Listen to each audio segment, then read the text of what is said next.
skin. Mulo na guys.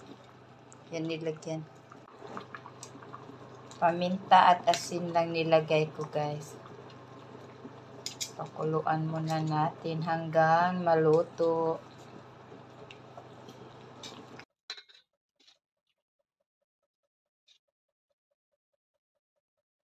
Lamigin muna natin guys. Yan na guys ang ating pork skin.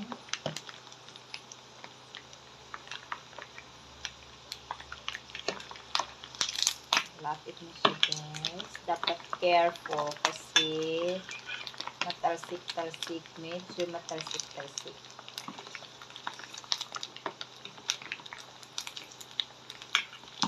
Nilagyan ko siya guys ng bergamot leaves. Bergamot leaves para mabango. And guys, super dami na yung mga oil na lumabas. Napagod na gato ang dahon guys. Napagod na. Yan, before ko to piniprito guys, inaano ko siya. Binibilad ko muna siya. Doon hindi maaraw, masyadong maaraw. At least nahanginan siya para mag-dry man lang konti. Guys, talsik-talsik talaga to. Maliit lang yung kawali ko. Kaya, ganyan. Malapit na to guys. Malapit na. Medyo sunog guys. Kasi konti lang oil nilagay ko.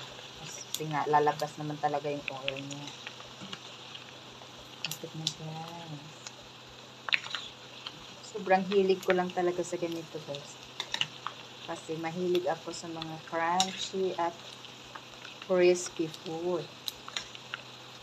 At saka, ito rin guys is only 50. 50 lang yung isang kilo.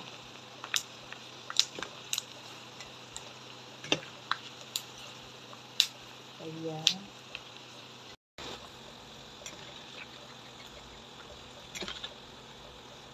Fry na natin. Jekos otro guys. Second ganit siya.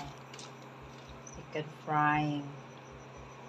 Sakto na ni guys. Tama na ni guys. Crispy na talaga siya.